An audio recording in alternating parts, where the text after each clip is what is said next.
Daily Horoscope, July 6, 2024, para kay Pisces.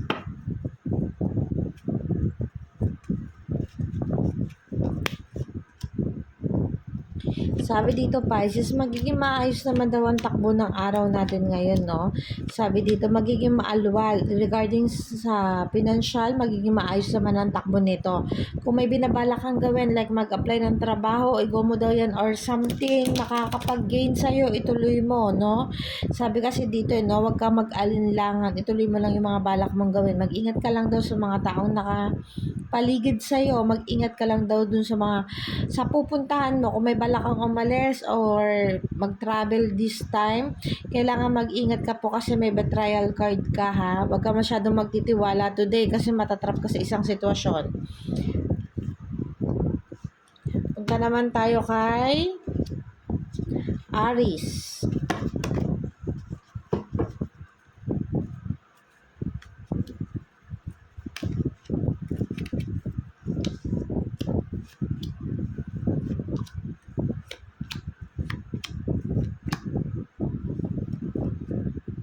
Sabi dito, Aries, no, medyo nakikita ko naman itong mga past few days naging maayos yung daloy ng ng araw mo. But this time kailangan mag-ingat ka kasi kailangan dito na magdahan-dahan tayo sa mga pananalita natin. Yung pagiging fire sign natin, kailangan i-lessen natin this time kasi nakikita ko na maaari kang mabigo o makapanakit ng mga taong nakapaligid sa iyo. Ganun din, masasaktan ka din, no?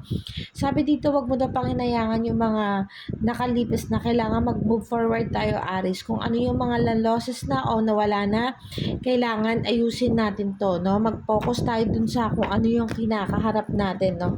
Kung binabalak mo magdesisyon na malalaking bagay or desisyon this time, wag muna, ipagpaliban mo muna na maging kalmante tayo ngayon, no? Kalmado, parang ganon. Ibig sabihin, kumalma.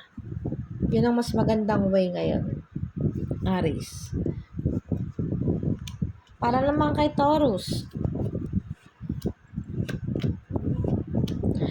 So, Taurus, sabi dito, magiging maayos naman din ang daloy ng araw natin ngayon. Ayun nga lang, sabi dito, may mga tao talaga na parang gustong pabaksakin ka or makakasira ng araw mo, no? May mga nakikita ako dito na ipaparamdam sa'yo yung kahinaan mo. May nakita ako dito na mga negative na tao na matatrap ka sa isang sitwasyon. Pero mas maganda siguro na wag mo silang bigyan ng pansin. So, patibayin mo yung sarili mo, Taurus, na wag kang pumatol sa mga taong mas alam mong hindi naman kapatol-patol or hindi mo deserve yung kanilang ginagawa kasi may full card ka dito, no? Ibig sabihin gagawin kang tanga, yung parang ganon. Tapos nakita ko bumaliktad tong tawag doon, King of Cup. Ibig sabihin masasaktan ka dito sa mga taong to. So kailangan i-guide mo yung sarili mo guide mo yung sarili mo today na wag masyado maapektuhan sa mga taong nakapaligid sa'yo. Hanggat maaari, wag ka muna mag-open up kung may gusto kang gawin regarding, basta may communications regarding sa tao, standby ka muna. Wag ka muna magtitiwala or gagawa ng pamamaraan para sa kanila or papakita mo kung ano yung meron sa'yo, no? Kasi mabibetray ka. Para naman kay Gemini, nakikita ako dito na pinanghihinaan ka ng loob. Nakikita ako dito na pakiramdam mo na nabetray ka o nasaktan ka ng isang tao, no? But this time, sabi dito, na-overcome mo naman yun, eh.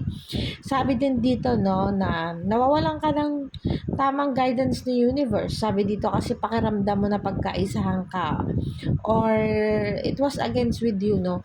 Regarding sa relationship ito, no, ibig sabihin masasaktan ka, no? Sabi dito, Gemini, huwag ka daw mag-focus sa mga negativity, no?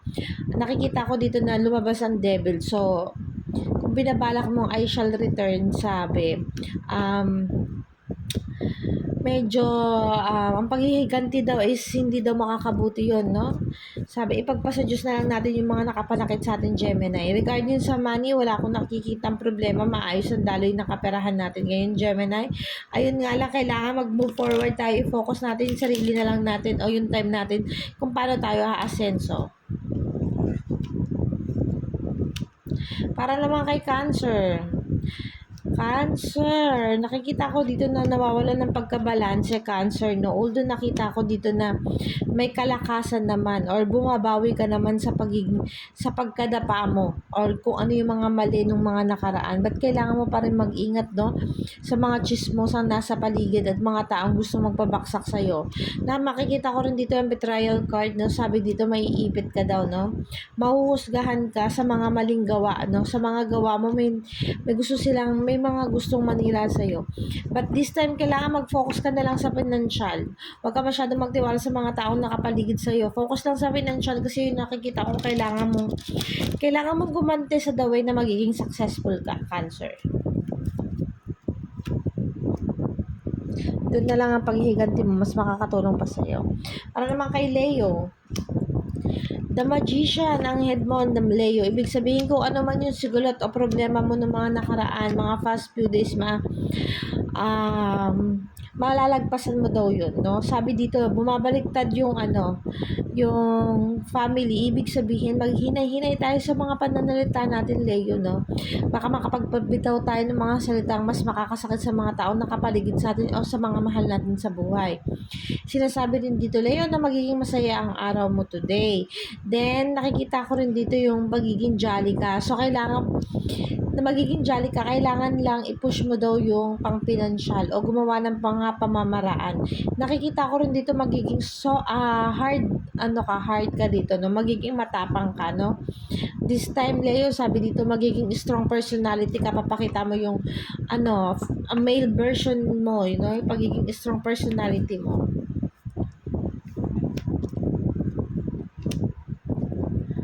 Virgo. Anong sinasabi naman ng cards para kay Virgo? Okay. Pag financial, Virgo, maayos naman ng dalo ngayon. Sinasabi kung gusto mo maghanap ng trabaho, o go mo. Kung may mga rackets ka, basta regarding makapag-gain sa'yo, ituloy mo kasi hindi ka naman daw mabibigo, no? Nakikita dito, magiging successful naman daw yung mga lalakarin mo regarding sa financial.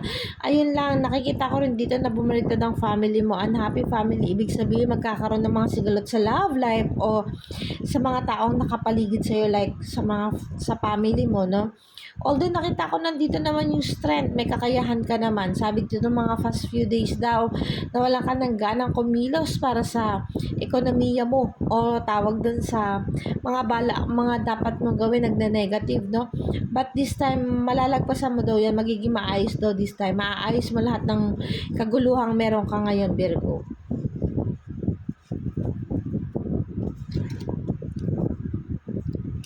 Para naman kay Libra,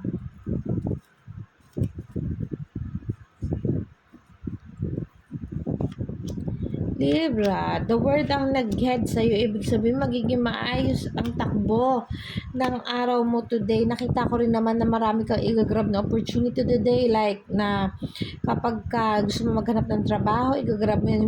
Kung may mga inaasahan kang bagay or inaasahan ka like yung mga visa mo or something na pera para natin yun ngayon, no? Magiging good omen ang ngayon, ang araw mo ngayon. Although nakikita ko dito medyo confused sa mga gagawin pamamaraan para sa pag-asenso at nakikita ko dito na confuse ka rin about sa love life kasi nakikita ko bumabaliktad ang love life. So, may struggle ng konti sa pag-ibig, Libra, no? But anyway, makikita ko pa na overall naman dito magiging maayos naman ang takbo ng araw mo ngayon. Dako naman tayo kay Scorpio. Justice, Scorpio ang nag-head sa'yo. Ibig sabihin may pinagdaanan ka ng mga nakaraang araw na hindi naaayon sa kagustuhan mo or alam mo hindi okay para sa'yo, no? So nakikita ko dito, Scorpio, this time naman magiging maayos naman yung takbo ng araw mo. Nakikita ko dito yung romantic proposal. Ibig sabihin may makikilala tayo ngayon or kung naabangan mo naman mag-upgrade ka or matatanggap ka sa trabaho, this is your moment ngayon, Scorpio, no? Do it daw today kasi nakikita ko naman na magsasucess ka today sa mga binabalak mo. Regarding nga lang sa pag-ibig, sabi dito, no? Patuloy ka pa rin daw nakikipaglaban o nilalaban mo pa rin pag-ibig na gusto mo, no? Kaya lang yun lang talaga, yun ang nagiging problem. Pero regarding sa iba, finances, sa health, magiging okay naman yung daloy ng araw mo ngayon, Scorpio. Sabi lang talaga, mag-ingat daw sa mga bibitawang salita at huwag masyadong ibibigay ang buong buo na pagmamahal dun sa lovers, no? Saka sa boyfriend mo o sa girlfriend mo, kailangan lagi may magtitira sa sarili. Punta naman tayo kay Sagittarius. Sagittarius, sabi dito, no? Sagittarius, ikaw daw yung tipo ng tao na ginagraba mga opportunity paparating sa buhay. Kaya sabi dito, magiging maayos naman daw ang daloy ng araw ngayon. Although may nakikita ako na hindi mapapahalagahan ang mga sakripisyong ginagawa mo sa araw na ito. At nakikita ko rin may mga tao kang tatanggihan regarding sa financial.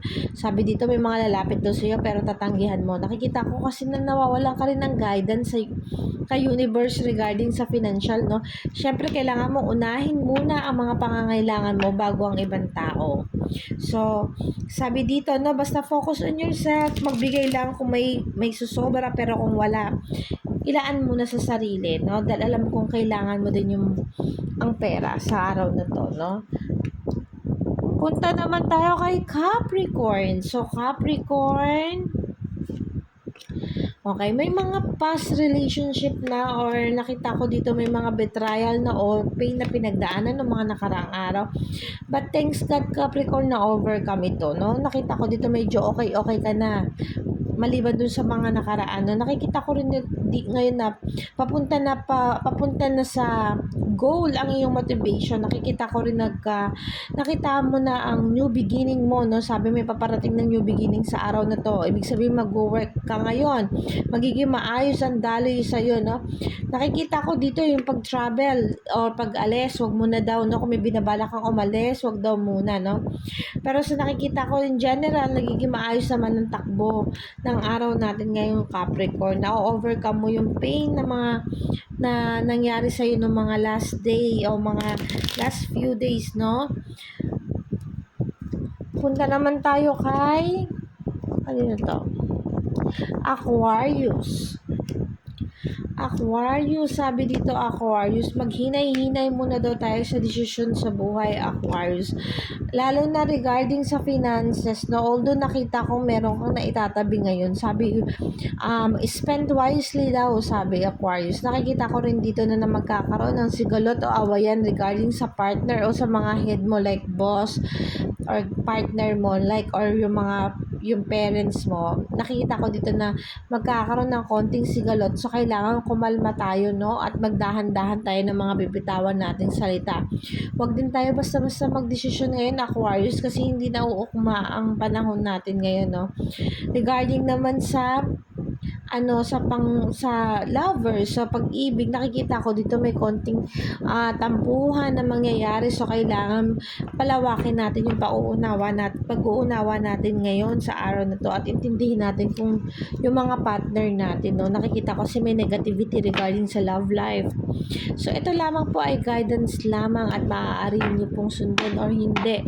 Ito ay gabay lamang po sa araw-araw, no. Maraming salamat po at sana po nakakapag-resonate kayo sa aking readings. Thank you.